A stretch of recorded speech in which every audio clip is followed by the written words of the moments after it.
Fala pessoal, sejam bem-vindos a mais um RMcast, o primeiro podcast de engenharia gravado numa mesa de sinuca. Até hoje ninguém nem copiou, que eu saiba. Também não. A gente procurou, antes de começar o podcast, a gente procurou e não achou. Não achou. Dessa vez a gente procurou mesmo. Procurou e não tem? Não tem. O pessoal de engenharia não é muito afim de fazer podcast, eu acho. São poucos. E nós somos aqui um podcast proporcionado pelo time da RM Engenharia, RM+, uma das maiores empresas de cálculo estrutural do Brasil. Eu sou Fernando Guimarães, um dos sócios, e eu tô aqui com Isadora Justo, minha parceira. Isso aí, gente. Eu sou a Isadora, sou coordenadora de marketing e engenheira também aqui da RM. Engenheira. Aqui todo mundo é engenheiro. Aqui todo mundo é engenheiro. Marketing, vendas, todo mundo é engenheiro. E hoje a gente vai falar sobre luvas para emenda de barras de ferro e para barras de aço.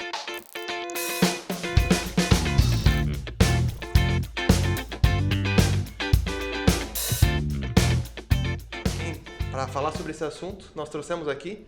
Vamos lá. Antes de introduzir o nosso convidado, eu queria falar, sejam bem-vindos à segunda temporada da RMcast. É verdade. Começou uma nova temporada agora, vocês já devem ter visto que a vinheta tá um pouquinho diferente, as câmeras estão diferentes e logo vai ter uma coisinha aqui atrás. Vamos deixar de spoiler. Tá pra chegar. Tá chegando. Boa.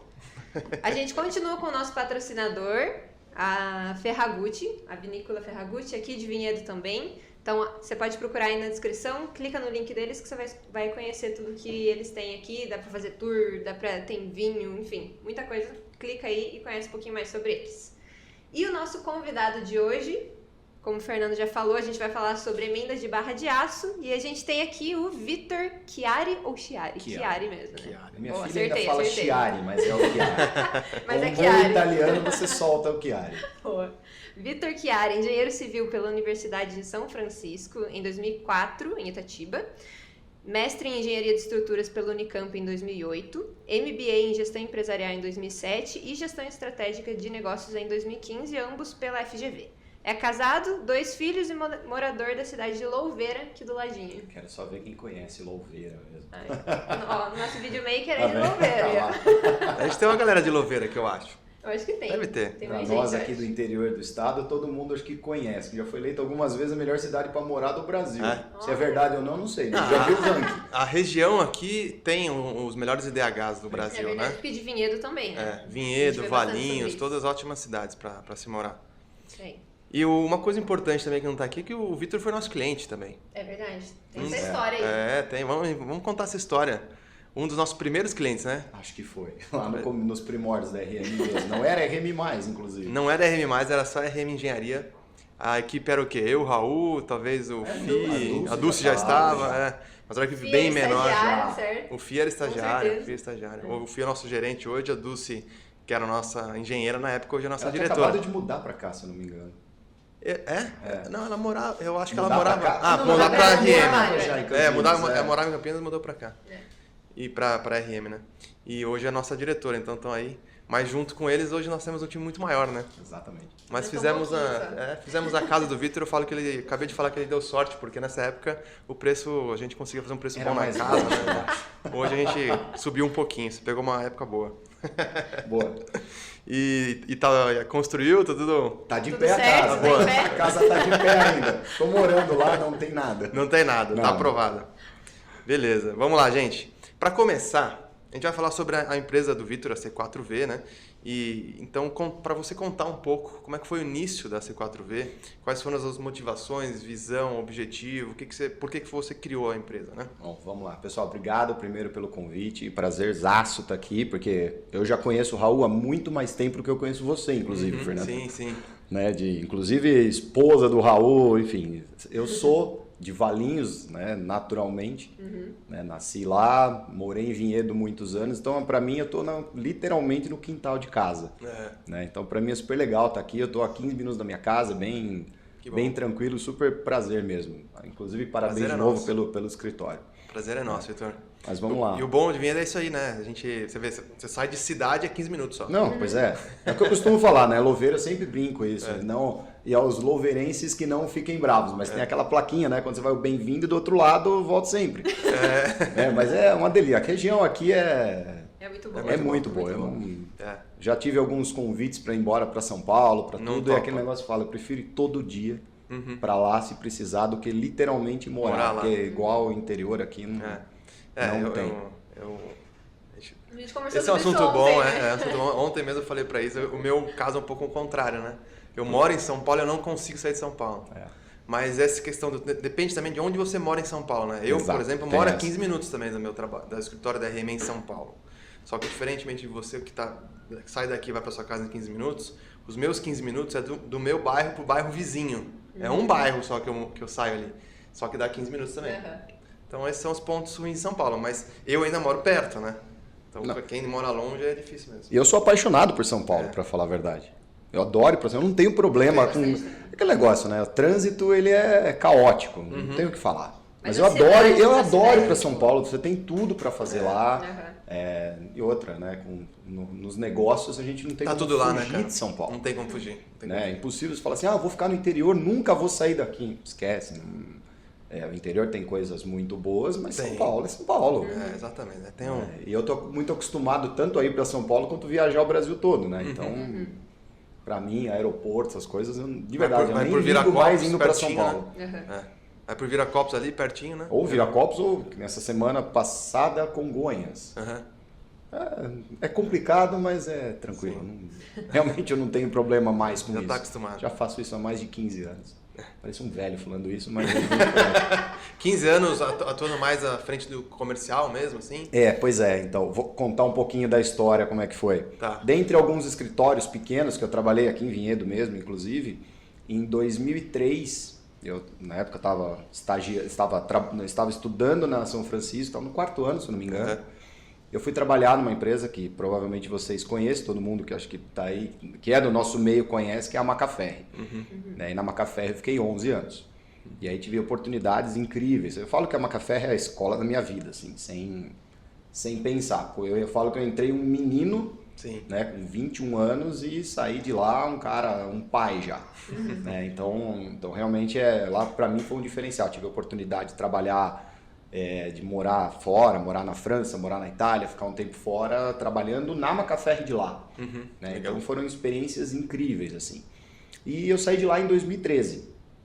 E aí, nessa época, eu entrei numa empresa americana. Né? E aí que entra já a história das luvas na minha vida, porque realmente foi dessa forma. Trabalhei praticamente 20 anos, mais uma vez velho, tá vendo? 20 anos, em 2 empresas. Antes da C4, antes de montar a minha empresa. De criar a coragem, literalmente, para montar a minha empresa. E aí, quando eu me lembro, como se fosse hoje, assim, eu numa sala de entrevista, conversando com o diretor da empresa, e ele mostrando um catálogo para mim, eu falando, o que é isso? Não, porque isso aqui é assim, assim. Eu falei, caramba, como é que eu vou desenvolver no mercado de estruturas para mim? Trabalhei com geotecnia a vida toda.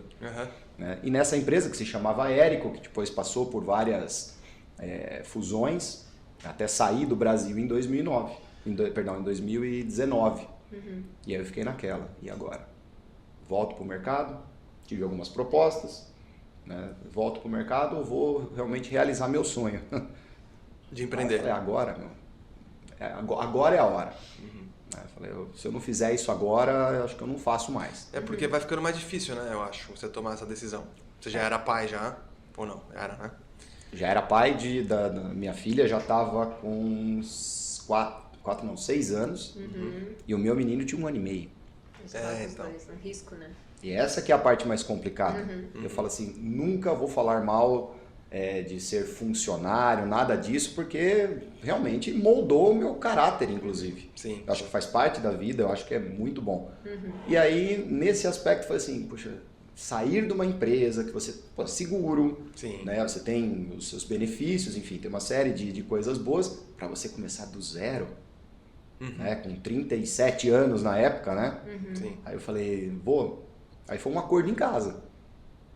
A família tem que concordar já, um né? acordo em casa, e você tem, na verdade, menos 50% da decisão aí no caso, né? Você manda menos. Né? Acho que eu tenho menos de 10, para falar a verdade. Não dá para dividir em 4 em casa. Acho que a gente tem menos de 10 numa dessa. Exato. Mas todo mundo lá em casa, né, mesmo com as crianças, todo mundo topou. Foi um negócio super assim, vai. Que bom. Vambora. E a C4V nasceu assim. E o nome da C4V? Pois é. Esse eu choro toda vez que eu falo. C4V, né, muita gente me pergunta se é o Vitor Chiari ao contrário. né? Mas na verdade o C é de Carolina, V de Vinícius e o 4 que são os 4 elementos da minha família. Ah, então bem inspirado na Então família. minha família é minha principal estrutura. Trabalho com estruturas, vou colocar um nome. Que legal. eu respeito. Legal. Ah, interessante. Foi essa a inspiração, mas assim, acho que eu não demorei 5 minutos para decidir. Que legal. Mas Foi que muito bom. fácil, assim. Que bom. Geralmente, engenheiro, quando vai criar uma empresa, coloca as siglas do nome, né? Você fugiu desse padrão. RM. RM, por exemplo, Raul Maier, né? Tem várias empresas. bastante. O que mais tem é a empresa com a sigla do nome. Juro que na época eu pensei muito nisso. Falei, puxa, vou colocar VC, sabe? Eu queria um negócio, sei lá, que apesar de ser a sigla, Que área né, de engenharia. alguma forma, né? Mas, sei lá, eu pensei em Mas foi algumas legal coisas. a inspiração família. Legal. E esse Família. é um dos valores, né, que você trouxe para a Pra mim é empresa. o principal valor. Tanto, eu não abro mão de muita coisa, assim, pela minha família. Legal. Aliás, eu abro mão de muita coisa, assim, de, sei lá, eu não... Pela família, né? Gente, eu não me preocupo e não, assim, eu trabalho pra caramba. E não tenho hora, assim, só que eu tenho o meu ritual em casa de jantar com as crianças, com tudo. Sim. Se eu precisar, eu coloco, conto história, faço o que tem que fazer. Eu vou trabalhar 11 da noite. Sim. Não tenho problema. Põe pra com isso. dormir e volta a trabalhar. Mas eu vou trabalhar. Eu faço não isso tenho também. problema com isso. Eu faço isso também. Tenho feito. É verdade. O Fernando às vezes manda, a Malu dormiu, ele começa a mandar e-mail. Meus e-mails começam a ser... responder. Exatamente. Tem uma pausa ali entre 7h30 e 9h, tem uma pausa, sumi. Aí depois começa a voltar. Aí eu A apareço. Maluzinha dormiu, volta a trabalhar. Quando ela dorme. De vez em quando eu tô lá, dormindo lá, minha mulher tá dormindo, de repente ela vê aquela luz, nossa, de onde tá vindo isso? É o computador, né? Coisas assim. E às vezes eu tô lá 5 da manhã fazendo a mesma coisa. Assim, trabalhar pra mim, Você Nunca trabalha foi mais problema. agora que você tem seu negócio ou antes, você acha? acho que eu trabalho, sei lá, 3 vezes mais. 3 vezes mais agora. Trabalhava antes em termos de ritmo. Aham. Vocês percebem que eu falo pra caramba, acho que um bom neto de italiano e tudo mais, é assim. As mãos estão aqui embaixo. Ó. É assim, ó, não tem como, tem que segurar na cadeira aqui, ó. Mas sabe, nessa questão de trabalho, na minha casa nunca foi problema. Tenho meus pais que trabalham muito até hoje, então isso pra gente... Vem de família já, né? Vem de família. Isso eu acho que é hereditário, viu? Então não tem problema, o negócio realmente ele vai acontecer. Então a C4V ela surgiu dessa forma, Legal. de uma maneira bem sucinta, mas foi uma decisão difícil, mas fácil ao mesmo tempo, porque eu falei, é agora. Se não der certo em um ano, por alguma razão, eu volto. É isso, eu acho que o pensamento é Foi assim, isso. se não der certo, Tinha a minha pelo menos programação. eu aprendi, né? A experiência é válida, né? Acho que se é uma coisa que você quer, tem que arriscar, né? Tem que arriscar. E fala assim, apresenta para o pessoal também que não conhece a C4V, o que vocês fazem, todos os serviços, né? Que vocês fazem, Você consultoria. começou com luvas, foi a primeira. Exato, Ou chegou foi. depois? Na verdade, foi exatamente isso. Foi com luvas, porque um ex-concorrente meu, né, na época que eles ficaram sabendo, assim, quando eu falo na época que eles ficaram sabendo, foi algo em torno de 15 dias, tá? Tipo, a Érico, na época, saiu do Brasil, foi embora do Brasil. Eu tive uns 5 dias para poder falar, e agora como é que vai ser? Né? E eles me ligaram que a Protende ABS, que é uma empresa super conceituada, super conhecida no mercado, para quem não sabe, é a responsável por quase todas as pontes estaiadas do Brasil. Né? E na época o diretor da empresa me ligou e falou assim, Vitor, quero conversar com você porque essa questão das luvas é algo que está morto aqui pra gente. A brincadeira que ele fez assim, você me tirou do mercado de luvas e agora eu preciso voltar. Então com isso eu fui lá trabalhar com ele, recebi o convite deles e falei, bom, a primeira já foi. O que eu não queria era ficar dependente de uma empresa só. Ah, sim, não pode. É a mesma história da empresa que tem um cliente só. Se esse cliente... se ele passar mal, você passa Acabou. mal junto. Então eu falei assim, nunca mais eu quero passar por isso, do lado inverso agora. Né? Então eu comecei, na verdade, e as coisas foram surgindo muito rápido. Tanto que isso aconteceu no comecinho de novembro de 2019, 31 de dezembro eu já tinha a empresa constituída com 4 empresas trabalhando. E aí entrou a Cor Brasil, que é a empresa que trabalha com inibidores de corrosão, da qual eu sou gestor comercial hoje. Tem a PI Engenharia, você PI conhece, inclusive, lá de Belo Horizonte, que eu sou Sim. focado em ensaios para engenharia diagnóstica. E por último, que é a PSE, que é uma empresa daqui de Valinhos, que faz acabamento de piso industrial. Não Sim. é a minha especialidade, mas na época foi mais até uma oportunidade de negócio e é uma empresa bem legal de se trabalhar também. Tá. Além de toda a parte das consultorias que eu faço, palestras, enfim, tudo mais relacionado, principalmente na questão das luvas. Boa. Então, isso eu faço muita coisa mesmo relacionado à consultoria, análise de viabilidade, enfim. Mas começou com luva. Tá explicado por que ele trabalha tanto, né? São várias áreas, várias empresas. 4 empresas, é isso? 4 empresas. E aí, por exemplo, do ensaio que você estava falando, você vai fazer um pitch, um ensaio pitch. Isso. Aí o equipamento não é seu, é da empresa e você faz o... Exatamente. Digamos que é uma representação. Sim, sim. Né? Uma representação que eu faço, né, no estado de São Paulo para a PI. Na verdade, não só o estado de São Paulo, porque a gente faz várias outras obras. Eu já fiz obra com eles no Maranhão. Nós fizemos a investigação, que esse projeto é sensacional, que é o retrofit do Hotel Glória. Que foi finalizado agora, que o projeto está sendo feito, o projeto de recuperação do Hotel Glória. Aquilo vai virar um monstro. É sensacional. Aquele projeto de recuperação, eu estive lá e é lendário, né? Porque o Hotel Glória, ele acho que ele é o edifício mais antigo do Rio de Janeiro, se não é o mais, É um dos dos 5 mais com antigos. certeza. E já passou por várias mãos, né? Então aquilo onde já ficou hospedado Frank Sinatra, todo esse, sabe? É legal você entrar no Saber a Conhecer história, né? né? E a questão dos ensaios, você é obrigado a entrar no coração. Porque você tem que conhecer a história do lugar para você poder investigar a relação dos projetos, né? Isso é Por isso que eu falo que a engenharia de estruturas é tão apaixonante que você consegue fazer muita coisa. Né? Eu gostava bastante dessa área. Tanto que eu perguntei do pitch, porque eu lembro que quando eu era estagiária ainda, a gente fez um ensaio.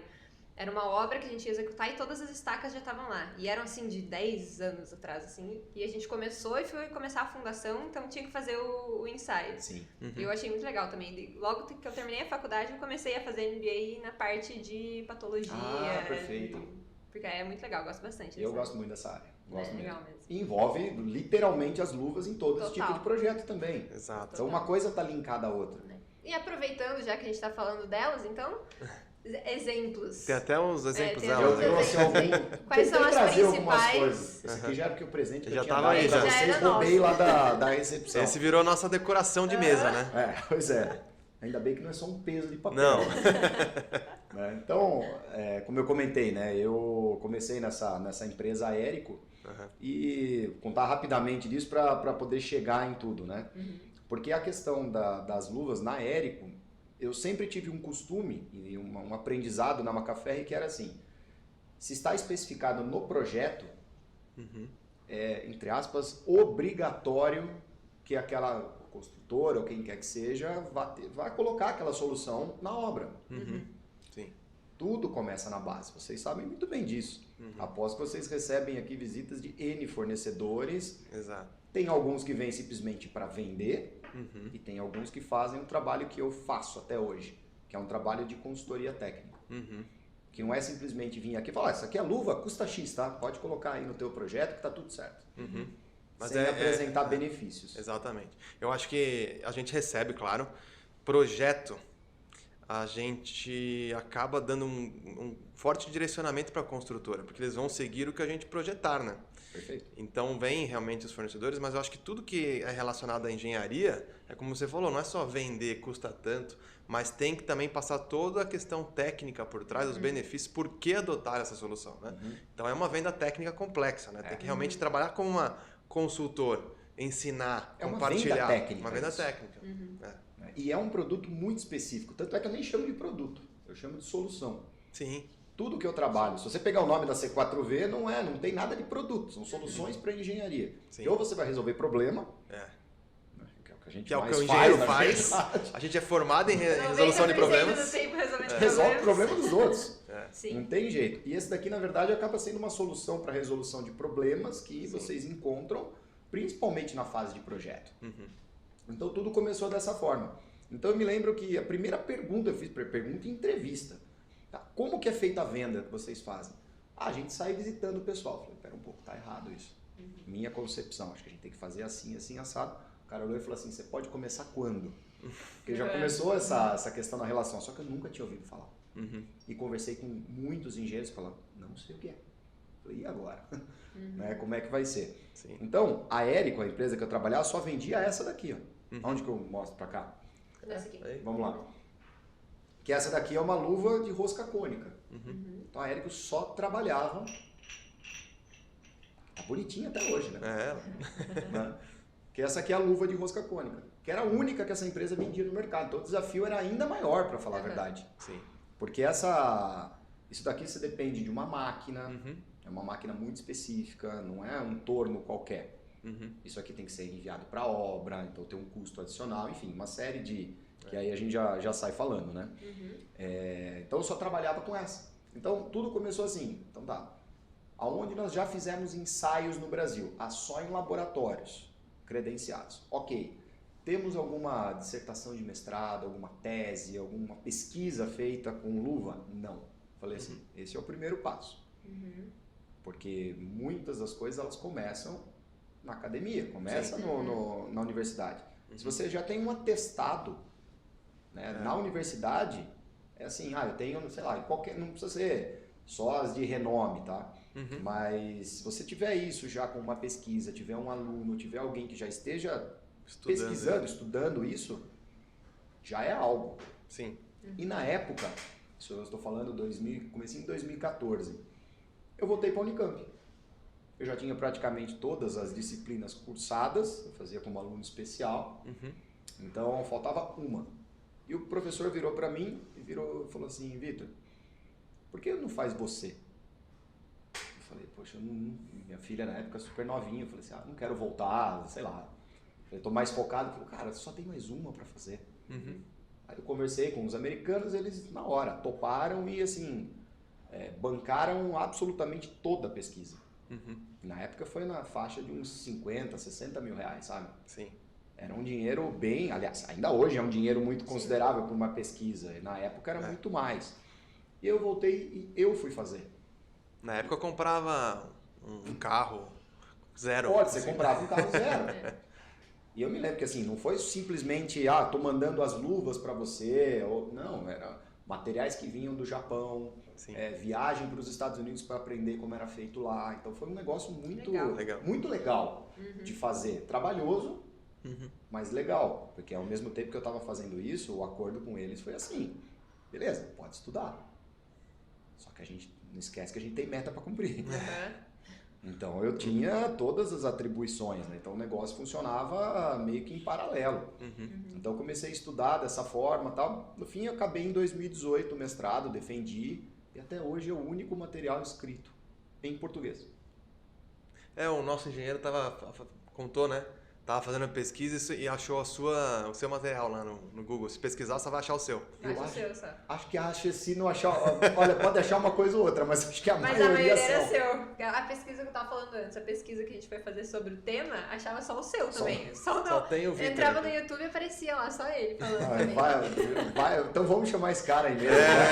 A gente tentou achar outras opções, não tinha. Vai esse cara aí mesmo. Não adianta. E no fim das contas foi assim. Então... só como surgiu mesmo toda essa questão da gente colocando, né? Sim. Então, como eu disse, a Érico na época só tinha esse tipo de luva. E quais são os tipos de luva hoje? Perfeito. Existem vários no mundo. No Brasil, basicamente, são 4 tipos, 5 tipos.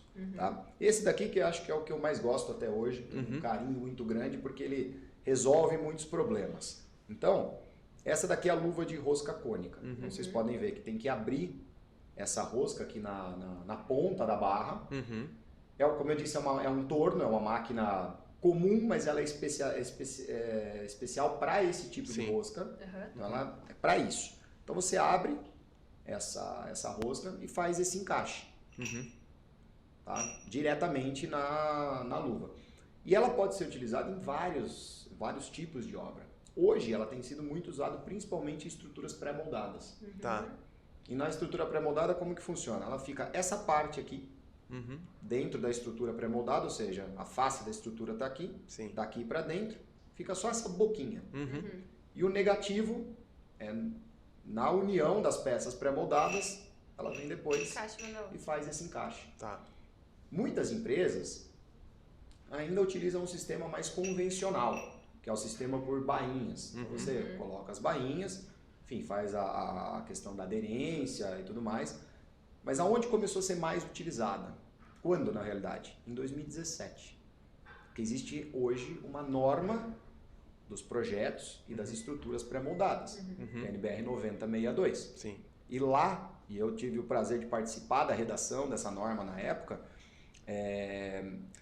então a gente fez essa parte e lá existem algumas tipologias para poder fazer essa união. E 3 delas mencionam as luvas. E nós, brasileiros, temos essa questão, né? Se está em norma, tá ok. Se não está em norma, onde que a gente vai se basear? Sim. Então, a partir do momento que saiu a norma, aí o uso aumentou a demanda. a ser mais recorrente. Então, eu ia perguntar o motivo. Então, o motivo é porque normatizou. Normatizou. Aí, semana passada, inclusive, no Ibracon, né? Semana passada no Ibracon, teve o lançamento do livro dessa norma comentada. Então, agora tem exemplos de cálculo, ficou sensacional, ficou incrível mesmo. Legal. Com tudo Porque não tem uma isso. norma específica, né? Tem. Agora tem. Na De verdade, luvas. ela é muito Antiga, antiga. Ela é uma norma de 84. Vocês não eram nascidos. Eu já. Mas a norma é bem antiga, mas é aquela, assim, uma NBR com 5 páginas não pode ser considerada uma norma, né? E o número dela é a NBR 8548. E ela só menciona 2 tipos de luva. Ela fala rosqueada e prensada, que é o segundo tipo que eu vou falar para vocês. Tá. Enfim, e a própria nossa norma mãe, a 6118, ela fala de luva, em 3 linhas. Uma norma que tem 200 páginas, falar 3 linhas de luva, né? Então e os números passa dentro de uma ali. norma é diferente da outra, então elas não têm muita ainda. correlação. Agora, qual norma vocês usam para calcular? A 6118, certo? Sim. Ou seja, se não está na 6118, você acabou de falar por qual norma que é, ninguém sabe. Nem sabe. E não tem obrigação de saber também. É porque você vai parar pra pensar na faculdade. 6118, 6120, 6123. Exato. É É isso. norma de projeto, é a norma que você de fato tem que seguir, conferir, fazer o que for. A 8548 ninguém sabe da existência. Eu já tentei abrir revisão, né, um assunto com o pessoal da BES pra gente fazer em breve aqui também, fazer umas práticas recomendadas, já é uma conversa em andamento na realidade, Sim. mas já de muitos anos, então é uma coisa que precisa ser revista. Enfim, então essa aqui é a rosca cônica. A prensada eu nem tenho ela aqui comigo na realidade, porque ela nada mais é do que uma luva muito igual a essa, que a única coisa que muda é que ela literalmente ela é mordida. Então parece uma boca de um jacaré. Então vem essa máquina e ela morde. Sim. E faz justamente essa união, mas aí não tem a necessidade de abrir rosca, nada disso. Tá. E por que adotar uma ou outra? Vamos lá. A prensada é um dos poucos modelos que na realidade a barra já pode estar instalada. Tá. Então quando a barra está instalada, você consegue fazer ou a Usa prensada ou a soldável. Tá. Normalmente a prensada. Ela é mais econômica, funciona super bem, né? E é o modelo mais usado no Brasil desde sempre. Tá. Esse é o modelo mais usado no Brasil desde sempre. Ela é mais econômica no fim, então. No fim No fim das contas ela acaba sendo um modelo mais econômico, assim, ela assim, quase empata com a rosca cônica em termos de custos, pra gente for pegar um geral. A rosca cônica, você acha que os benefícios dela, talvez montagem, o que é o... Ela é rápida para montar. Mais rápida para montar. Ela tem um negócio legal, porque quando você precisa, por exemplo, instalar um bloco, por exemplo, sobre o outro, você vai colocar uma barra sobre a outra, Sim. Esse encaixe aqui, ó, quando você a prensada ela precisa estar perfeitamente alinhada. E essa daqui ela não precisa, que ela consegue. Entendi. Ela encaixa. E aí você só fazer essa volta. Mais fácil, né? A prensada ela é um pouco mais demorada em termos de fazer desse aperto. Mas quando eu falo um pouco, é só um pouquinho, porque realmente ela acaba sendo bem rápida. Sim. E aí tem um equipamento específico que faz. Exatamente. Esse é um equipamento específico mesmo, que é uma bomba, que é um equipamento, sei lá, que vai pesar uns 100 quilos mais ou menos, que fica no chão. E essa prensa, como eu disse, ela parece a boca de um jacaré, então ela vai morder e ela tem que ir virando. Opa, reunião aqui no... Abre uma reunião. No ao vivo aí, peraí. Reunião no RNCast aqui. Fomos hackeados aqui, né? Voltamos. Hackeados por um nosso ainda. Não sei se foi de propósito, né? Líder de inovação nosso entrou aqui numa live, então. Mas já recuperamos o cenário, tudo, podemos retomar. Tudo sob controle, já.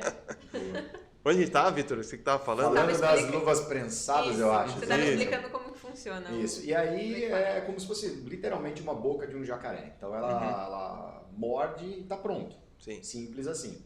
Só que existem 2 modelos de luva prensada. Sem a amostra, na verdade, é difícil até explicar, mas eu vou tentar.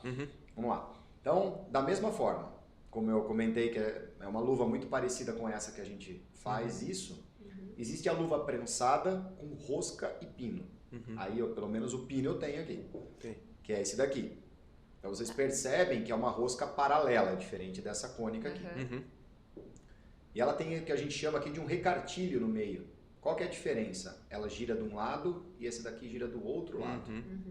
Então você faz esse encaixe, faz a prensagem. Na verdade, você coloca a barra, faz a prensagem e deixa lá dentro do elemento pré-moldado. Essa daqui é mais usada em pré-moldado. Para fazer, como funciona a conexão? Ao invés de ser a barra diretamente, vem com este pino. Esse pino faz o encaixe e a mesma coisa do outro lado. Ou seja, essa está dentro do elemento pré-moldado e a barra, o negativo, ele é encaixado depois. Sim.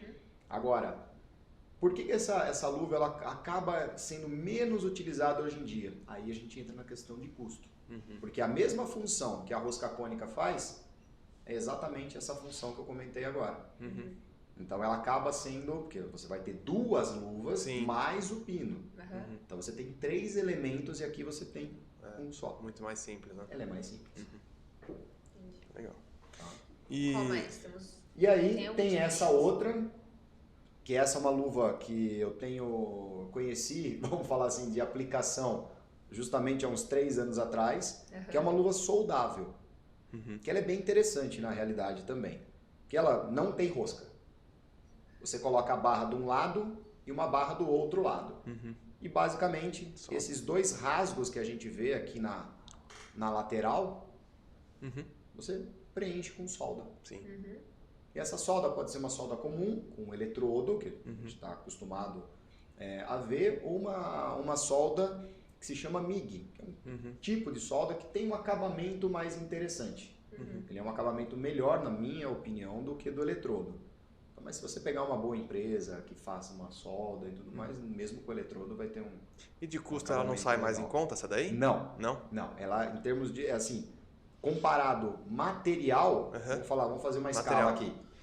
Rosca cônica, prensada, soldável, rosca e pino.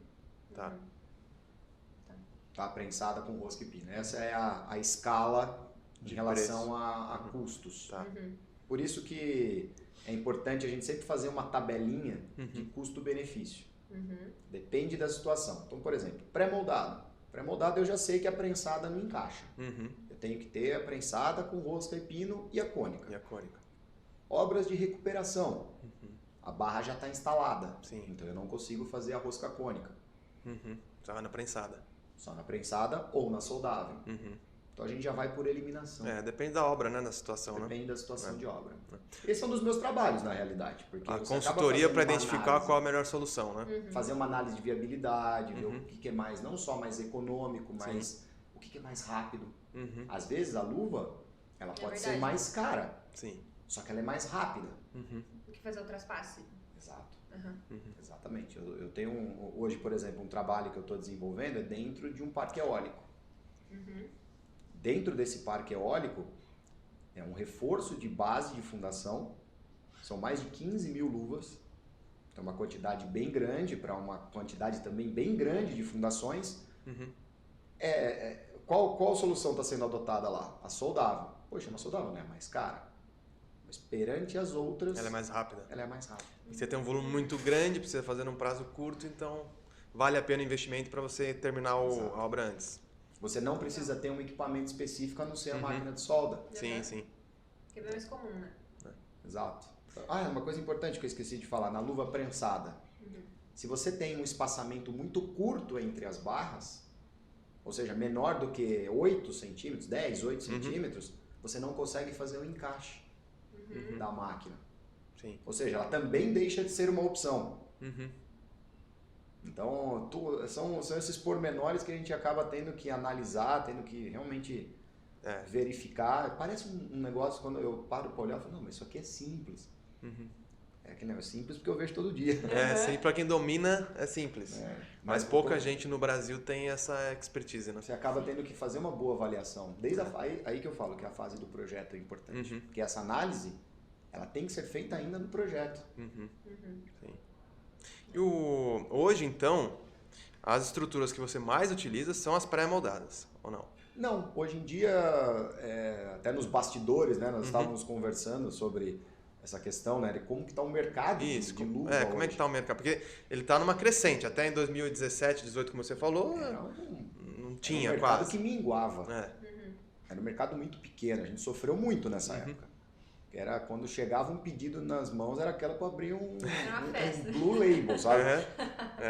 Agora, hoje em dia, ainda bem, né, um negócio que realmente vem crescendo, começa nessa fase de projetos. Sim. Então, na fase de projetos, como eu disse, ela é super importante e isso já está nascendo no projeto. O pessoal já está colocando. Isso eu falo que eu tenho uma parcela de culpa, porque realmente muitas das pessoas que me ligam, pessoas que me escrevem, que me seguem nas redes, enfim, essas coisas, eu falo, poxa, eu vi alguma coisa assim, eu vi que você fez isso, ou outra pessoa, né, colocou isso no projeto, eu achei interessante, quero saber como é que funciona. Então tem que ter uma parte de educação primeiro para as empresas que fazem o projeto, para a partir dali começar. Exatamente. É base. É normal, a gente teve essa conversa, pessoal da Ivex também, proteção, qualquer solução que seja diferente do que o seu cliente, né, o que o mercado está acostumado, você precisa primeiro educar, capacitar os outros players também, os fornecedores, né? Então, como você falou, o projetista, o construtor, todo mundo precisa ser capacitado, ter consciência, conhecer a solução para poder adotar. Exato. Porque até lá, se você não fizer isso, não adianta passar preço, ele tem que entender a solução. Então, sempre tem aquele que a primeira pergunta, é para tudo. Vai ter aquela primeira pergunta, quanto custa? Até nós, quando nós vamos numa loja, a primeira coisa que você faz, a pergunta é quanto custa, né? Só que o problema é que muita gente pega isso como premissa, né? E esse é um preconceito em relação às luvas. E quanto custa uma luvinha dessa daí? Pois é. Aí eu vou dar a mesma resposta que eu dou para todo mundo. Depende. Porque tem mesmo depende. Primeiro, depende até mesmo de quantidade. Porque uma coisa são 10 que você tem que parar uma máquina para poder produzir e tudo mais. A outra, quando você tem essa escala. Mas isso, sinceramente, é o menos importante. Depende do FII também. Isso é importante, isso que você colocou. Porque ele tem de 10 milímetros até 40. E esse é um ponto importante, que aí a gente entrando nessa questão do custo, a partir de qual diâmetro vale a pena usar a luva? É isso que eu ia perguntar. Se vale a partir... Porque, assim, você vai comparando traspasso, por exemplo, dependendo do FII, se for pequeno, não vale a pena você colocar uma luva. Racionalmente falando, para o FII de 20, o custo é muito parecido. Principalmente devido a esses últimos, vamos falar, de 2020 para cá, com esse aumento de aço que nós tivemos e tudo mais. Mas aí você está falando custo material. Não, já considerando material, mão de obra, uma análise já mais bom. Global. 20 empata. 25, 32, a luva ganha do traspasse tranquilamente. Não digo tranquilamente para o de 25, mas para 32 é de longe. Assim. Agora, 10, 12, 16, analisando o custo, o traspasse é mais barato. Só que se você for analisar a solução na obra, será que é mais fácil eu fazer traspasse ou adotar a mesma solução para tudo? Sim. Então essa também é uma análise que é interessante de obra, fazer, né? De obra. Às vezes aquela quantidade, inclusive, para os FIIs menores, é tão pequena que vale a pena você colocar. Mas muitas vezes a análise é feita a partir de 20 milímetros, 25 milímetros, já vale muito a pena. Obra do metrô, por exemplo. As obras do metrô não dá nem para comparar. Eles tinham traspasso de 4,20 metros. Nossa. Naqueles poços de 120 metros de profundidade. Não faz sentido você fazer um traspasso e muito menos uma solda. Sim. Então lá assim, lá a economia foi em torno de 80%. Só para vocês terem uma base. Caraca, 80%? Isso para 25%. Para 25%. A de 32 deu 125%. Uma bela redução, hein? Uma bela redução. Mas até agora, assim, são as obras mais industriais, obras parrudas, você citou, né? Na construtoras, assim, de incorporadoras, né, de residências, assim, ou de edificações, também tem utilizado bastante? Tem. Hoje em dia, de 3 anos para cá, eu senti um aumento muito grande. Principalmente ligado em blocos de fundação. Tá. Então, por exemplo, 2 obras que nós fizemos esse ano, inclusive, em Balneário Camboriú. Primeiro, aqui aqueles blocos de fundação são um negócio descomunal. Assim. São blocos assim com 3,5 metros, 4 metros de altura. Tem uns prédios pequenos lá, né? Para quem já teve a oportunidade de ir a Balneário Camboriú, pegar aquelas obras de 50, 60 pavimentos, é um negócio... A gente já fui lá umas 4 vezes, adoro Balneário Camboriú, acho que todo mundo que é engenheiro, principalmente quem trabalha com estruturas, adora Balneário Camboriú. Santa Catarina ali, aquela costa no geral, Itapema está crescendo muito, né? Tudo está crescendo muito lá. A gente tem, inclusive, projetos que a gente está modelando lá para Balneário, 50 pavimentos, tá? É outro mundo. Acho que quem é de engenharia tem que ir lá, tem que visitar. A Dubai brasileira, né? É a Dubai brasileira. É o que dizem, em relação a tudo. Em relação a tudo. Itapema, por exemplo, é uma região onde não tem mais limite de gabarito. Então lá o céu é o limite, 30, literalmente. 40. Hoje já não tem mais. Né? Hoje só em Itapema são mais de 60 obras em execução. É uma coisa de louco. Balneário Camboriú ainda é um negócio muito à parte. Né? Apesar de ter muita obra, né? Então, mas mesmo assim, lá é competição, né? Não tem jeito. É lá a competição. É competição de tudo, de altura, de apartamento, maior valor por metro quadrado. Ainda é um negócio diferente, mas São Paulo, sinceramente, em altura, ok, porque a gente tem várias limitações, cidade de São Paulo. Mas estão saindo torres cada vez mais altas aqui também. Sim. Estão saindo torres mais altas. Só que projetos complexos, eu acho que São Paulo ganha. De Balneário Camboriú. Vocês sabem disso. Né? A questão é que vocês fazem isso no dia a dia. Então São Paulo, em projetos complexos, até porque São Paulo, qualquer terreninho, entre aspas falando, o pessoal está enfiando edifício hoje. Né? E aí se torna mais complexo ainda. Achar terreno em São Paulo não está fácil, essa é a questão. Então tem onde estão achando... fazer milagre. Lá em Balneário tem os donos já. Só que normalmente os terrenos são maiores. A questão lá são outras, né? E eles estão crescendo para outras regiões ali também que tem mais mais oferta de terrenos, né? Do que Balneário Camboriú, né? Propriamente dito. Aquela região ela é muito legal. Ela é foi o que você disse, para engenheiro tem que... Eu tô quase abrindo um escritório da RM lá. Opa. Só que o problema é que... tá vendo? O problema é que 80% da empresa quer ir para lá e tem que... Como é que a gente vai fazer? Como é que você vai selecionar, pô? Como é que eu vou selecionar? Tem que fazer um processo seletivo interno. Eu sou de lá, mais perto, então acho que... Então, assim, ela já veio do sul, a Isa, né? Veio do Paraná, já tá mais próxima ali. Acho que eu tenho que ganhar, pelo amor de Deus, né? Vamos falar assim, tô mais perto de casa, né? Mas assim, luva lá já é uma realidade. Lá eles usam bastante. É isso que eu ia perguntar, se tem o estado, principalmente São Paulo, ou você acha que lá no sul... Que existe uma diferença cultural no Brasil, não só para a utilização de luvas, mas acho assim, de várias soluções de engenharia, se você pegar o Nordeste, é totalmente diferente daqui de São Paulo, que é diferente do sul do país. Concordo plenamente. Com relação ao uso de luvas, você enxerga a mesma discrepância, assim? No mercado, você diz no mercado de infra ou de uma maneira geral? Você pode comentar os dois, assim, se for diferente. Tá. Bom, o mercado de infra, eu acho que ele é muito mais aceito, né? Vamos falar assim, sul e sudeste. Tá. Mais aceito. Tá, nesse quesito, porque já é uma realidade maior, até por questões de logística. Porque talvez está muito ligado à industrialização, né? Deixar o processo menos manual, assim, mais prático, né? E talvez essa região esteja mais interessada nisso ou não? Sim, mas você tem um outro aspecto, que é o seguinte. Lembra que eu comentei dessa história de precisar de máquina? Quando você precisa ir, por exemplo, dependendo da obra, por exemplo, eu tenho a obra em Aracaju. Né? Poxa, tem muita coisa legal em Aracaju. Só que toda a questão logística, para você levar maquinário, ter que treinar pessoal, tudo isso, não para o fornecedor, para o executor, para a construtora. É um custo fica mais caro, alto. Né? Então aí é diferente esse custo do traspasse que eu comentei e tudo Porque mais. a máquina vem de onde? Normalmente tem os fornecedores de luva hoje ficam em São Paulo. Em São Paulo. Tá. Né? Tem alguma coisa, Bahia, não como fornecedor, mas como filiais dessas empresas.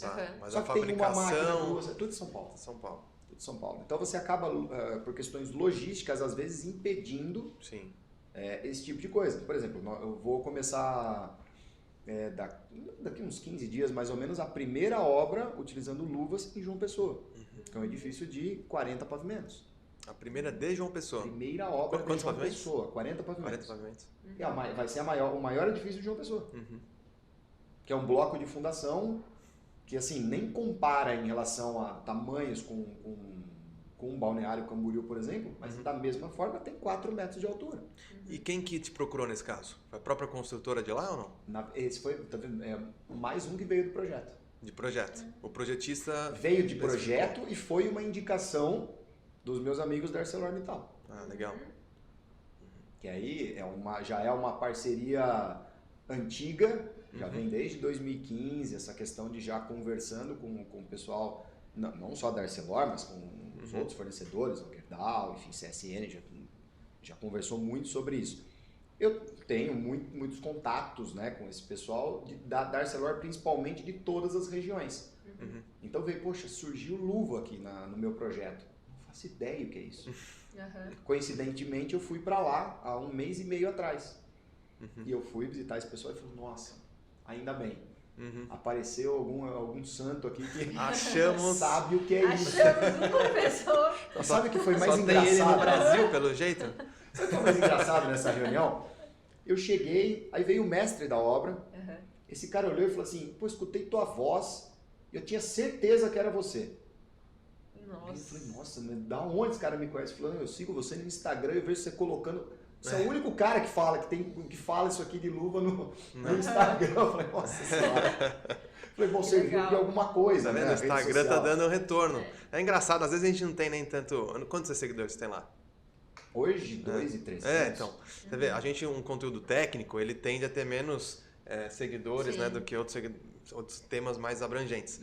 Só que é engraçado, você vai na obra, você vai no seu meio e o pessoal te reconhece, né? Conhece, verdade. E no Embracon, semana passada, eu fui abordado por muita gente. Fui abordado por muita gente falando, poxa, eu sigo você, vejo esse assunto, quero tirar umas dúvidas com você. Falei, pô, que legal, né? O alcance que são as redes, né? Exatamente. Então, assim, primeira obra de João Pessoa. Mas lá, por que justificou? Congestionamento. Barras muito próximas, não tinha como fazer. Tanto é que as luvas elas vão ter que ser prensadas no bloco de fundação. Eles não têm espaço no canteiro para fazer fora. Se você fosse elencar hoje os principais motivos para as construtoras aderirem a essa solução, como que você ordenaria esses motivos? O que mais leva o pessoal a adotar essa solução? Primeiro, a facilidade executiva. Tá. Eu acho que ele é mais rápido do que o traspasse. Você ganha em tempo de obra e também você pode ganhar em custo de mão de obra também, né? Eu acho. Segundo, a redução do congestionamento. Certo. Ou seja, se você tem uma quantidade muito grande de barras, que isso foi o que eu disse agora há pouco, a gente tem essa questão de espaços, né? Ou seja, nos terrenos cada vez menores, assim, a sobrecarga muito maior, ou seja, os prédios muito esbeltos, e você tem essa questão muito difundida da sobrecarga, né? Então isso é super complexo. Ou seja, a gente tem essa questão da taxa de armadura. Mas não pode passar dos 8% e tudo mais. Com as luvas é a mesma coisa, só que você vai poder fazer o quê? Diminuir a quantidade de barras. Você aumenta um pouco o FII, Uhum. diminui a quantidade de barras, reduz o custo, Sim. tem uma produtividade maior. Uhum. Aí aonde que a gente perde numa dessa? A falta de cultura. Ah, mas eu faço assim há 30 anos. Não Essa vamos talvez mudar. seja a Essa principal frase Essa mais é clássica. batida do mundo, É né? a principal barreira, eu acho, que é essa, né? Que entra dentro daquilo que a gente conversou da capacitação, conhecimento, por isso que precisa educar, ensinar. Acho que por isso que o Vitor trouxe esse conteúdo também para as redes sociais, né? Para poder compartilhar isso com o mercado, para que você consiga também utilizar mais, né? Se o mercado não comprar, não conhecer, não tem como você Não tem oferecer, como. né? Não é só com um vídeo, não é um negócio que você tem que trabalhar sempre.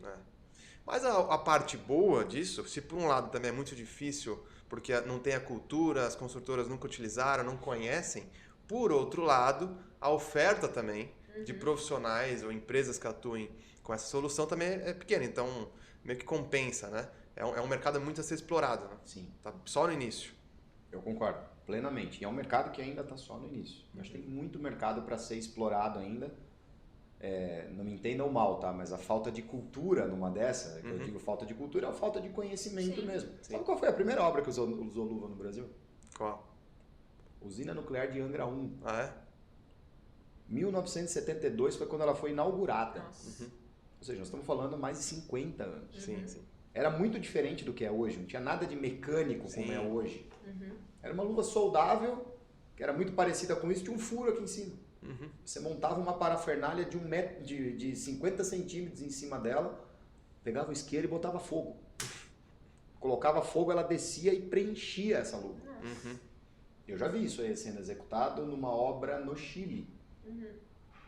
Alguns anos que eu era, na Érico, eu era responsável pelo mercado latino-americano e eu ia muito ao Chile. Lá tem barra de 63 milímetros. Aqui o nosso limite é 40 e já tá bom, né? Lá, Estados Unidos e tudo mais, 63 milímetros. E lá eles ainda usam. Eu acho ainda um absurdo, mas eles usam. Tem muita coisa muito mais fácil hoje. Tem coisa bem mais tecnológica, né? Mais fácil de usar. É. É verdade. Assim, ainda usam 1972. O saudoso professor Bruno Contarini, faleceu ano passado. Uma vez ele assistiu uma palestra minha lá na ABS no Rio de Janeiro e ele chegou depois, ele me chamou e falou assim, ó, posso te fazer uma correção? Eu falei, nossa, lá vem, né? Assim, eu quero que você coloque uma foto na tua apresentação. Né? Sabe quem é o professor Bruno Contarini? Projetista da Ponte Rio-Niterói. Ponte Rio-Niterói foi a segunda obra do Brasil. E eu falava que a Ponte Rio-Niterói tinha, mas ele me mandou fotos da obra. E ele chegou para mim, ele mandou, ele falou assim, você pode colocar isso na tua apresentação? Até hoje eu tenho a foto dele Tem a lá foto na dele. palestra. Ele pediu, vamos colocar, né? Não tem como negar o pedido dele. E aí, acho que Ponte Niterói, acho que é 1974, se não me falha a memória. Ou seja, já tinha luvas há quase 50 anos, ou mais de 50 anos. Como hoje, até hoje, existe essa questão da falta de cultura? É uma tecnologia E até já hoje existe há ela muitos não... anos. Mas que existe o preconceito. Pô, é caro, a luva é mais cara. Eu não uso luva porque é muito caro. A evolução do mercado de construção civil, pelo menos aqui no Brasil, ela é muito lenta, né? Eu tenho acompanhado isso. Se você comparar com outros setores da economia, até com a agricultura, por exemplo, cresceu muito mais rápido do que a construção civil cresceu, no sentido de industrialização, né, tecnologia. Acho que tem uma dificuldade, né? E custo é o principal item a ser analisado. Eu acho que existe também uma dificuldade da tecnologia bater o custo hoje da mão de obra. E por isso que é tão difícil, né?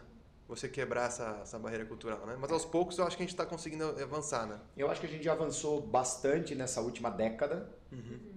Mas ainda a construção civil ela tem muito da história espaço. do faço isso há tantos anos e não tem por que mudar. Tem muito espaço. Mas por outro lado também, a gente vai quebrando isso e eu acompanho vários novos entrantes no mercado. Então, o cara que faz só desse jeito há 30, 40 anos, já está entrando o pessoal novo que já está fazendo de um jeito novo, né? Sim. Então, daqui a pouco são eles que estão falando assim, tu faço luva há 40, 50 anos. Exatamente. Então, está entrando a nova geração também, né? De tudo, né? Gerenciamento de obra, uma série de outras coisas. Porque a gente tem que mostrar por A mais B que, assim... Dá para fazer de uma forma diferente. Pois é.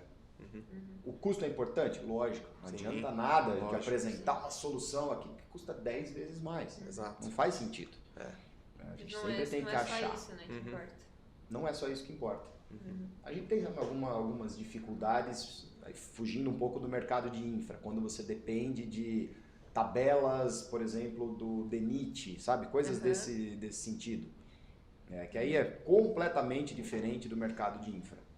São dificuldades que ainda surgem, que você demora muito tempo para colocar, para aprovar, enfim, tudo isso. Obras públicas, principalmente. Sim. A obra pública ela já vai com o negócio fechado. Sim. Então, se já foi fechado daquela forma, ninguém vai gastar mudar. mais para colocar outra, Sim. outra tecnologia. Então, o mercado da construção civil tem muito isso, né?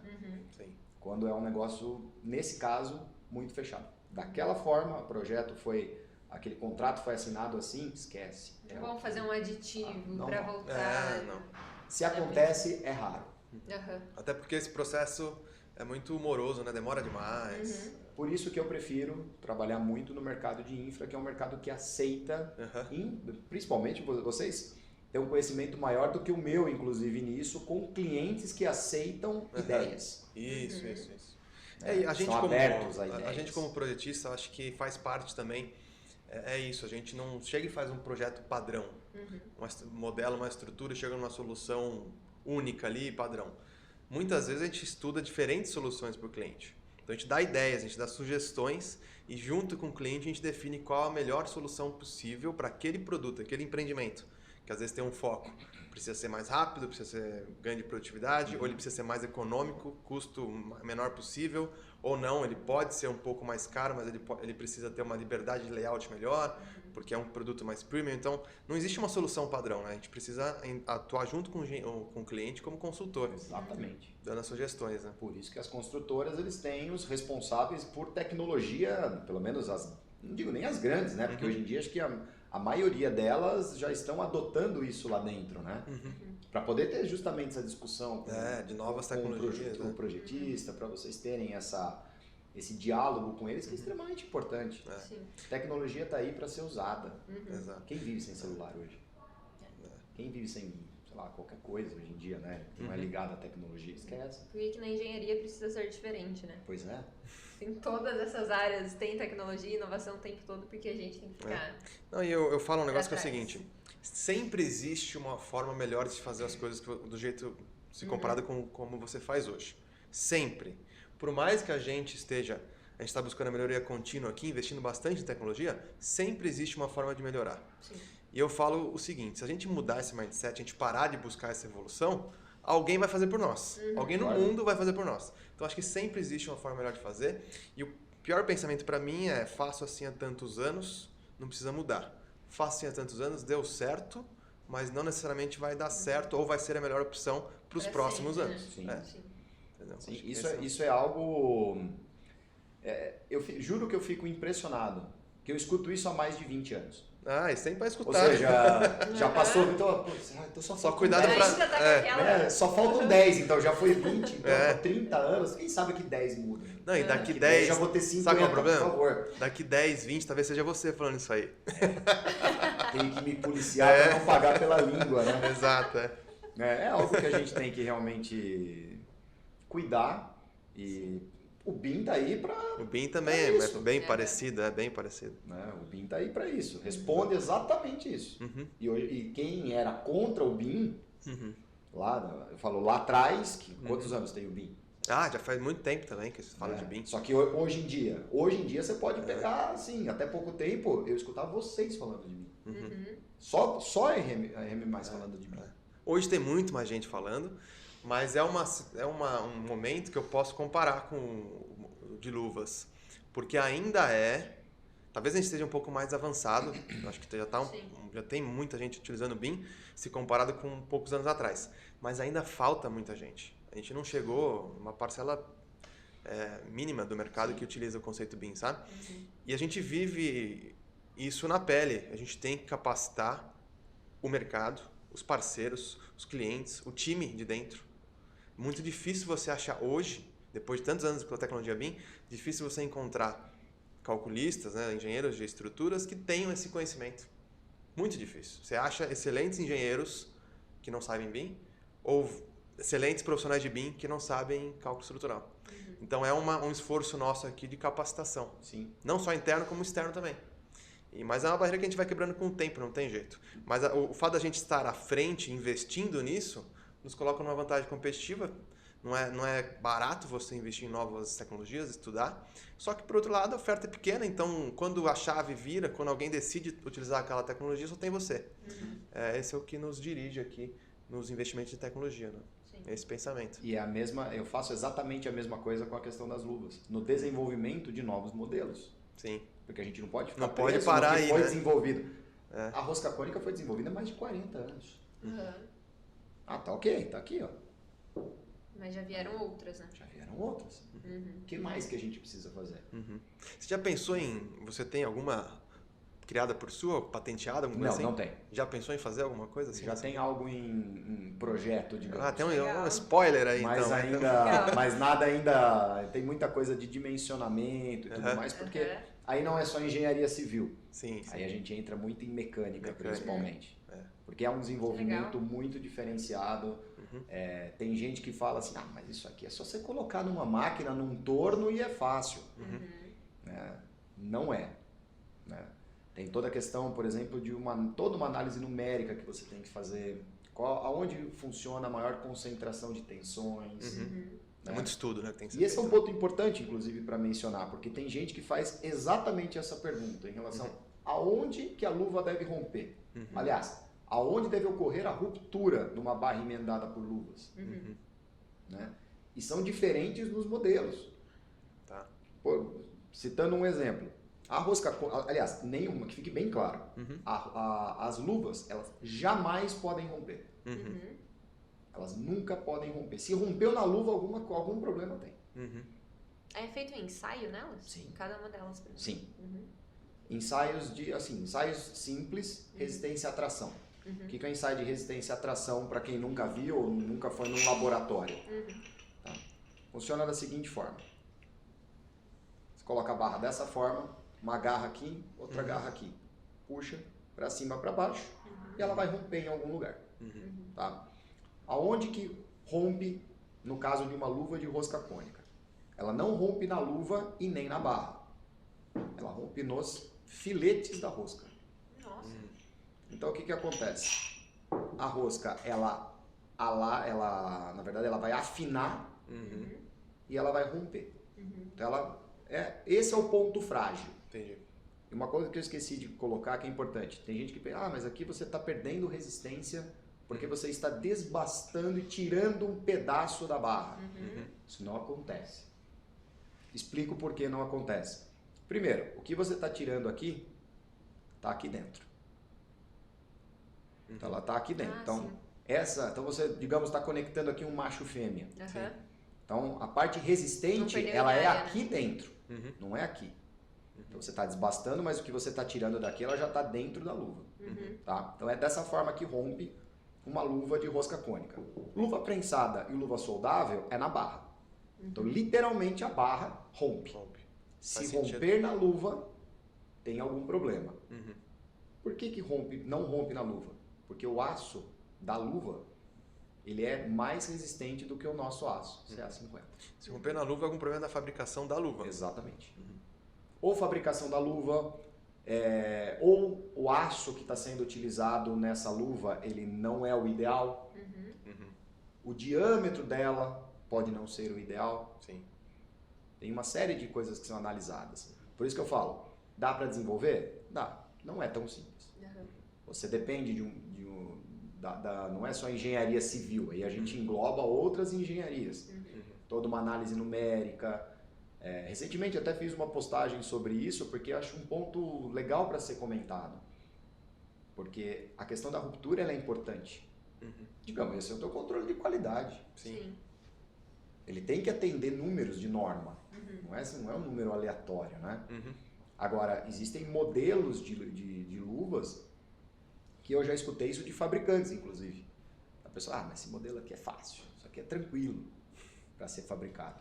E eu, assim, faço exatamente isso. Eu falo, não é. Se fosse fácil, as empresas demorariam anos. Pô, será que é tão fácil assim que dá para fazer? Não vou colocar uma maquininha no quintal da minha casa. Tem uma frase que é assim, ó, se fosse fácil, tava todo mundo fazendo, né? Eu concordo. Sabe? Então é um ponto que tem que ser realmente colocados os pingos nos is, porque não é simples. Gente, é engenharia. Engenharia não é fácil. Ela é difícil, ela é feita para simplificar a vida dos outros. A nossa é a pior possível. Quem foi que inventou que é engenharia exata, né? Os números não mentem. Né? Como dizem os matemáticos, os números não mentem. Mas, o problema é você chegar no número. Exato. O problema é encontrar esse número. E é uma análise complexa. É por isso que é tão apaixonante. É um desafio, né? Legal. Eu gosto demais desse tema aqui específico. Gosto mesmo. Isa, a gente já fez acho que todas as perguntas aqui, né? A gente foi emendando uma pergunta, tanto que eu nem olhei. Tem algumas outras que estavam previstas aqui, mas que a gente já acabou falando sobre elas. E às vezes eu fico pensando, será que eu atropelei, né, em algum Não, mas é que é um assunto muito interessante, porque é muito, pra mim, pelo menos, é muito novo. Eu não conhecia quase nada disso. Tanto que antes no podcast eu tava falando, falei, e agora?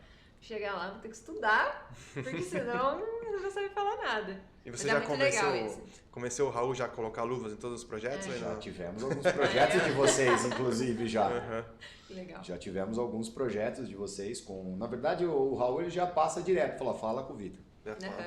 Às vezes o cliente já liga direto, veio a indicação aqui do Raul. Né? Bem bom. Eu falei com a Dulce, por exemplo. Então, normalmente vem direto, assim, né? Legal. Já pediram para conversar com você direto sobre esse assunto. Boa. Foi, assim, de verdade, não dá nem para lembrar quais foram os clientes, mas não foram 5, foram mais do que isso, sabe? Não, e é bom, provavelmente foi também a primeira vez que pelo menos alguns desses clientes utilizaram, né? Foi. Então... Acho que pelo menos uns 3 deles, assim, foi a que primeira vez. Com dúvidas.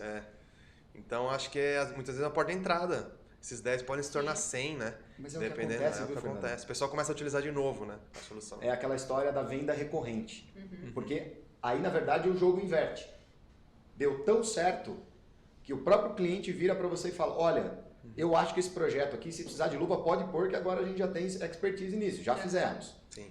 É porque tem construtoras que subcontratam a mão de obra, ou corte e dobra, né? Porque você pode fabricar as coisas tanto na obra quanto no corte e dobra. Ou, nesse aspecto, né? Ou as construtoras têm a sua própria mão de obra. E isso é uma coisa recorrente. Você vai pegar Balneário Camboriú, a maioria é terceirizada. São Paulo, né? Não dá nem para chamar de meio a meio, né? Porque lá é cada um por si. Né? Tem empresas que têm a sua própria mão de obras, muitos são terceirizados também. Né? E acontece. Mas aqui já acontece, já aconteceu alguns projetos. Que bom. Ainda bem. Deu certo a parceria, né? Ainda bem. A parceria começou lá, acho que sei lá, 7, 8 anos atrás. Não, né? o payback do projeto, quando você contratou o nosso projeto, acho que o payback já foi, né? Já tá pago. A casa tá de pé. Depois a gente estabelece um negócio rentável para ambos os lados. Né? Esse que é o negócio. São negócios. É interessante, ninguém vive de ar. Tá aqui para isso, mas é o que eu costumo falar, tá, gente? A gente tá aqui para fazer o que eu prometi lá, tudo mais, quando tava colando o grau. A gente prometeu fazer a boa engenharia. A gente não tá aqui só para falar de custo, se é mais barato, se é mais caro, não é isso. Tá aqui para fazer a boa engenharia. Eu sou aquele tipo de engenheiro que fala, não é isso que você precisa. Eu não empurro, em todas as soluções que eu trabalho, tá? Eu não empurro produto para cliente. Não vou empurrar o que ele não precisa. No fim, o que é importante é isso, é atender o cliente, né? Porque senão você empurrar alguma coisa também que não é a solução dele, aí você pode até vender, mas você faz uma venda só, né? Depois ele não vai mais comprar de você. Então, acho que a engenharia tem muito a ver com confiança, e você só ganha confiança quando você pensa em atender o cliente. Exato. Então, você apresentar para ele a melhor solução, né? Solução, não é produto, né? Como você comentou. E você como uma boa pessoa do comercial, principalmente também, qual que é o ponto mais importante de uma venda? O ponto mais importante? De uma venda? Acho que é o ganha-ganha. E o pós-venda. O pós-venda também. Que vai garantir a próxima venda. A venda começa num bom pós-venda. A sua próxima venda começa num bom pós-venda. A próxima venda, com certeza. Com certeza. Eu falo aqui. E é o ganha-ganha. O ganha-ganha, sim, acho que é fundamental para uma venda. Então, só existe uma venda se ambos os dealers ali, o pessoal do negócio, a gente e o construtor, estão ganhando algo com aquele negócio. A gente tem um lucro aqui e está entregando uma solução que gera um lucro para eles lá. Ganha-ganha é isso.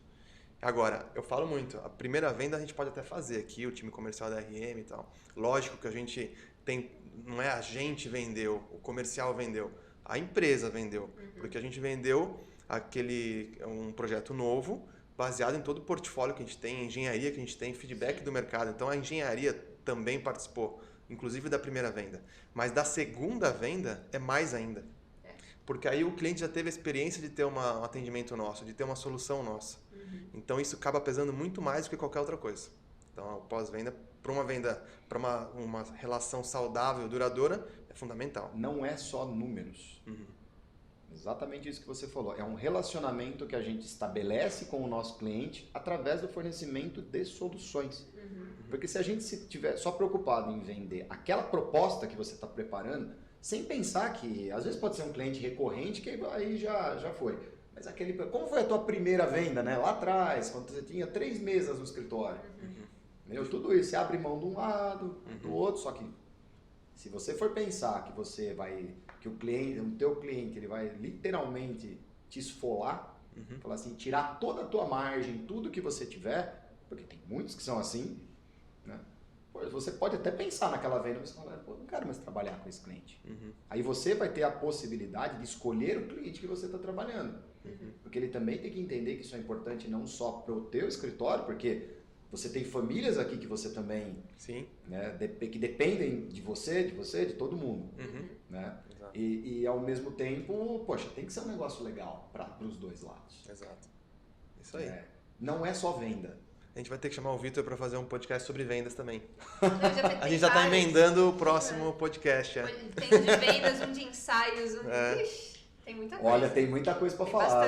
Se a gente for emendar aqui, a gente vai fazer aqueles podcasts de 8 horas. A gente ia fazer, quando a gente foi conversar a primeira vez para fazer o podcast, a gente teve que pensar em qual seria o tema, porque tinha umas 5, 6 opções de tema. Aí a gente falou, não, vamos primeiro em luvas, depois a gente vai para os próximos. Aí tem os de corrosão, que é um baita tema legal para falar também.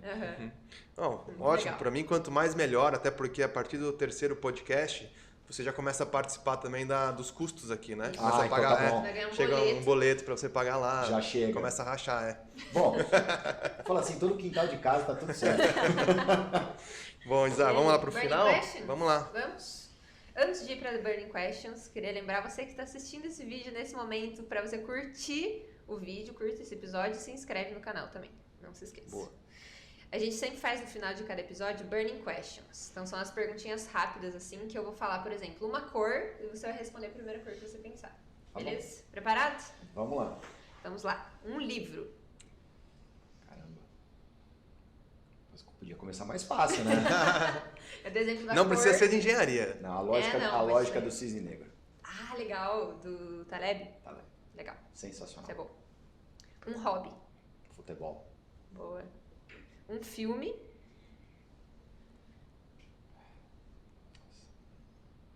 Caramba, é um filme... não lembro o nome agora. Sonho de Liberdade. Sonho de Liberdade. Ah, não tá aqui, mas eu vou perguntar essa. Se você não trabalhasse com isso hoje, com que você trabalharia? Teria sido jogador de futebol. Se teria sido bom, não sei, mas teria... Essa é a resposta também.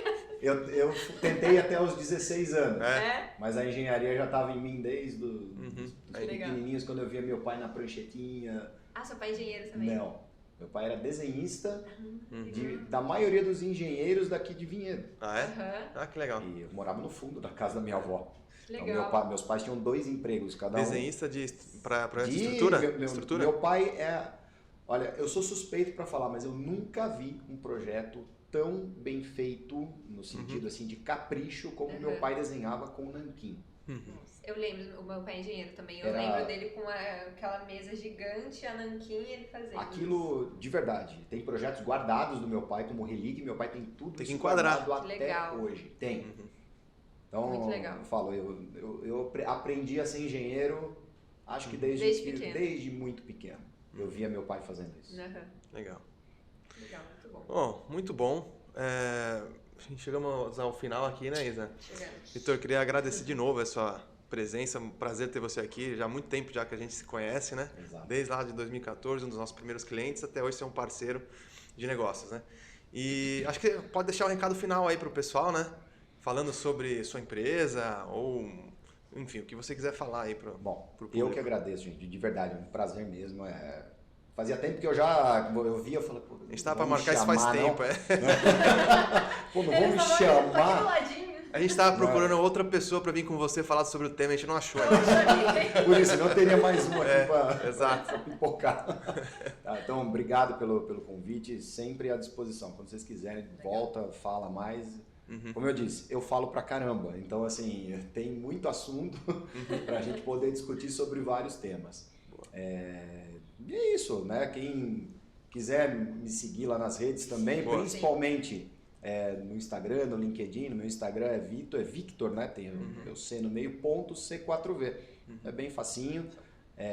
Falo justamente sobre as luvas, acho que é o tema que eu mais uso, mas falo basicamente dos temas que eu trabalho. Sim. Do que eu tenho maior conhecimento, não tenho aquele Instagram genérico de falar de tudo. Eu foquei bastante mesmo para passar informação, que eu acho que é a parte mais importante na engenharia, a gente compartilhar conhecimento. E da C4V também tem o... Vitor.C4V. Vitor.C4V. Que eu quase não coloco minhas coisas, digamos, mais pessoais. Uma coisa ou outra sempre tem. Sim. Né? Mas a maioria delas é ligada à engenharia mesmo. Eu tenho o meu pessoal, mas que realmente, sinceramente, acho que a última postagem que eu fiz deve ter mais de um. Porque acho que fico muito focado lá mesmo. Então, no LinkedIn, as coisas mais técnicas, que tem o LinkedIn, o meu LinkedIn, Vitor, Vitor Gustavo Chiari, meu nome completo, e tenho da C4V também. LinkedIn é interessante, cara. Eu tenho uma história. Eu falei assim, você começa a ver que deu certo assim, em redes sociais quando alguém te reconhece pelo LinkedIn. É verdade. Eu nunca esperava isso aí. Veio uma pessoa uma vez no elevador, falou assim, te conheço de algum lugar. Aí eu falei, onde será? Alguma reunião? Não, redes sociais. Falei, Instagram? Não, LinkedIn. Eu falei, caramba, então deu certo. O pessoal não valoriza o LinkedIn, mas para conteúdo técnico é muito bom. O LinkedIn, ele acabou, assim, há um tempo atrás, principalmente, tentaram virar um novo Facebook, né? No LinkedIn em alguns pontos, e aí acho que meio que começaram, o próprio LinkedIn acho que começou a dar uma cortada em algumas coisas. Né? O Instagram tem de tudo. Sim. Né? Só que eu comecei a ver o Instagram como uma ferramenta de trabalho quando eu comecei com a C4V. Porque tinha algumas pessoas, alguns amigos que fizeram mestrado junto comigo, inclusive, que, poxa, já tinha um monte, eu não sabia o que era live.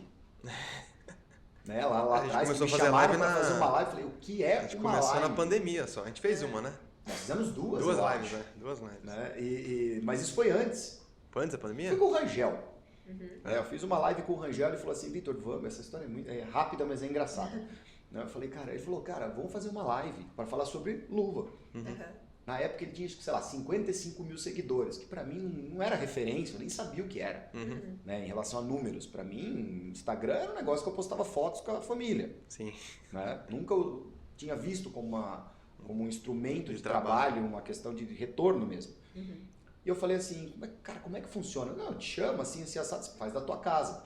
Virei para ele e falei assim, você se importa se eu for no teu escritório? E eu fui fazer a live no escritório dele, ele numa sala, eu na outra. E eu ficava lá, falava, é aqui? Aí eu fui de camisa e tudo mais, pensando que ia aparecer tudo. Ela falou, não, é tipo uma palestra. Nossa, na hora que eu vi, eu falei, nossa, cara. É isso? Natural e tudo mais, né? Mas aí na pandemia começou a acontecer, mas fiz muitas, nós fizemos juntos, inclusive, para falar sobre vendas, justamente. Exatamente. Né? Porque a gente brinca, né? Mas a rede social é um negócio que é muito sério. O problema é que tem muita gente que coloca algumas coisas em rede social que acaba se tornando verdade, né? Para tudo. Sim. Mas na engenharia também. Então a gente tem que, eu falo assim, vamos ter colocar responsabilidade coisa que a gente trabalha mesmo. responsabilidade pelo conteúdo, né? Que você conheça é realmente aquilo, né, que posta, né? Meus amigos da Tex vieram aqui recentemente. Uhum. Né? Como é que eu vou ficar colocando conteúdo sobre laje nervurada, sobre... Se não é o que você domina, né? Se não é o que eu domino. Eu tenho que colocar conteúdo para as pessoas conhecerem o meu trabalho, mas de uma forma lúdica, que eles vão entender, que realmente tenha um conteúdo. Para você ser um criador de conteúdo, não simplesmente ser genérico, colocar de tudo lá. Senão você tenta se comunicar com todo mundo e no final não comunica com ninguém. Você não vira referência, você não tem autoridade. Tem autoridade em nada. Né? Então, para quem quiser, lá é vitor.c4v.